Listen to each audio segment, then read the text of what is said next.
Fala investidor, tudo bem?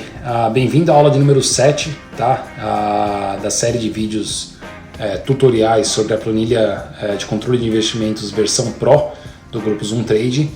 E nesse vídeo a gente vai dar continuidade à aula anterior, a aula 6, e basicamente passar aqui informação a informação dentro do módulo carteira, tá?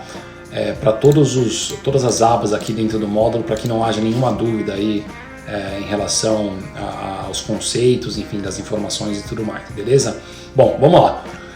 Muita coisa aqui é super simples de ser entendida, tá? Então não tem muito por que explicar. Aqui a coluna com a quantidade de ativos que você tem na carteira. No caso aqui a gente está falando de renda variável, tá?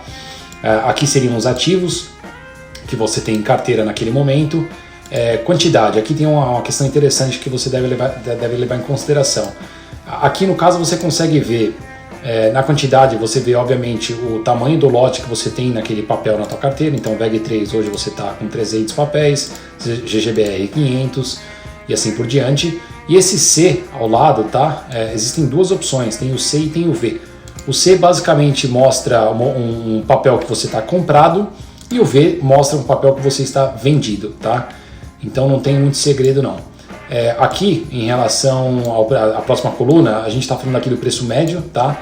O próximo vídeo da série, por sinal, que vai ser o vídeo 8, a gente vai falar especificamente sobre o preço médio, tá? Para que não haja nenhuma dúvida em relação a isso. Aqui a coluna ao lado, o preço atual.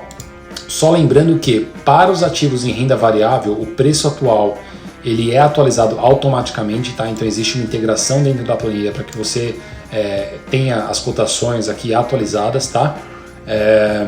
A coluna ao lado o valor de mercado, que nada mais é do que a quantidade de papéis que você tem vezes o preço atual do ativo. Esse é o valor de mercado que você tem naquele papel. Aqui a gente tem duas colunas super interessantes, tá? A primeira delas é o percentual do portfólio em renda variável. O que isso significa, tá? Basicamente aqui a gente está olhando o peso que cada papel possui dentro da carteira de renda variável. Então no caso aqui, por exemplo, VEG3, se eu for olhar, considerando o valor de mercado hoje, ela compõe aí quase 12% da minha carteira de renda variável, tá? Não é do meu portfólio total. Arezzo, a gente está aqui em 9,28%, GGBR 8,63% e assim por diante, tá? A coluna ao lado, na verdade, ela apresenta o percentual, o peso, né, do ativo referente ao percentual total do portfólio, né? Então não é somente renda variável, mas sim o portfólio total, beleza? Não tem muito segredo não. Então aqui VEG3 a gente está em 2,75%, Arezzo 2,15%. E aí no caso, né, acho que cabe a cada um, dentro da tua estratégia de controle de investimentos, enfim, da tua estratégia de investimentos, você definir aí qual que é o teu limite de exposição para cada ativo, mas aqui no caso, eu particularmente uso ali uma exposição de no máximo 3% por papel, né? Então aqui, por exemplo, essa carteira, ela estaria dentro das conformidades da minha estratégia de investimentos, mas aí cabe a você definir qual que é o teu teto aí em relação à tua exposição por papel, tá? As outras duas colunas também sem muito segredo, tá? Então aqui você consegue olhar o seu resultado não realizado, tá? Então o resultado não realizado seria basicamente o teu ganho ou perda num papel, sendo que você ainda tem o papel, né? E o seu resultado realizado, ele basicamente é apresentado aqui para caso você já tenha feito algum tipo de venda, por exemplo, num papel. Então, por exemplo, em VEG3, eu sei que já houve venda porque eu tenho aqui um resultado realizado de 1.513. Tá? Então, além desse resultado que eu já realizei, eu ainda estou em VEG3 aqui com um resultado positivo de R$ 566. Beleza? Então, isso daqui é em relação à aba ativos, tá? Aba detalhes, basicamente dados fundamentais sobre os mesmos ativos de renda variável, tá? Não preciso passar item a item, mas basicamente aqui o ativo, você consegue ver cotação, último fechamento, preço de abertura, a variação, né, no dia, mínima e máxima, a variação em 52 semanas, né, no último ano, enfim, e assim por diante, tá? Aqui em renda fixa, tá? A tabela de renda fixa, fundo de investimento e criptomoeda, ela é bem parecida, tá? Mas aqui você basicamente consegue olhar, né, dos ativos que você tem em carteira, aqui a quantidade, né, os números, a data do aporte, no caso o ativo, né, que você tem aqui na carteira. Então você tem aqui um CDB pré-fixado do Banco Itaú com vencimento dia 1/1 de 2021. Obviamente isso daqui está errado, isso daqui é uma planilha de teste, mas você consegue visualizar essas informações aqui do ativo, o valor aplicado, a tua posição atual no ativo.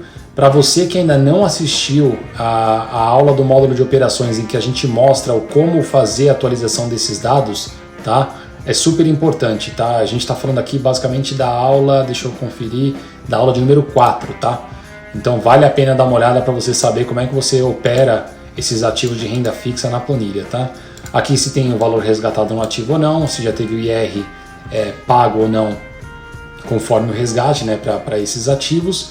Aqui a rentabilidade do papel, tá? E aqui é super importante você ter o conhecimento sobre a forma de operacionalizar esses ativos de renda fixa, porque essa rentabilidade ela depende da informação da tua posição atual naquele papel, tá? Então isso daqui é super importante, por isso que se você não assistiu a aula 4, vale a pena dar uma olhadinha. E aqui no caso a última coluna seria o percentual do portfólio total. Assim como nos ativos, né, de renda variável, que você consegue ver o peso de cada papel no teu portfólio total, em renda fixa você também consegue ter essa visualização, tá? Isso obviamente com base no teu valor de mercado, que seria no caso aqui a posição atual. Fundos de investimento, eu não preciso nem passar, na verdade, porque é basicamente a mesma coisa da renda fixa. A diferença é que aqui você tem a categoria do fundo, o nome do fundo, mas o restante é basicamente a mesma coisa, tá? Então o valor aplicado, a posição atual, se houve um valor resgatado ou não, vai estar aqui nessa coluna, né? O imposto de renda, a rentabilidade para cada fundo e o peso percentual, né, de cada ativo no portfólio também, beleza? E aí por fim, criptomoeda também basicamente a mesma coisa, não tem muito segredo. Aqui você tem a moeda, né, as moedas que você tem na carteira, o valor aplicado, a tua posição atual, se houve resgate ou não, está aqui o valor resgatado, a rentabilidade que você está tendo em cada ativo e também o peso de cada um desses ativos no teu portfólio total. Só lembrando que, novamente, se você não assistiu, nesse caso aqui a gente está falando da aula 5 agora, tá? Como é que você faz o lançamento e a atualização dos seus ativos em criptomoeda, tá? Vale muito a pena assistir a aula 5. Exatamente para você poder entender como é que funciona o processo de atualização aqui da tua posição atual, tá? Bom, então acho que é isso. Espero que não tenha ficado nenhuma dúvida. Mas caso você tenha qualquer questionamento, enfim, deixa nos comentários aqui embaixo, ou você pode opcionalmente também enviar um e-mail para a gente no contato@zoomtrade.com.br, beleza? É isso aí, muito obrigado e até mais. Valeu!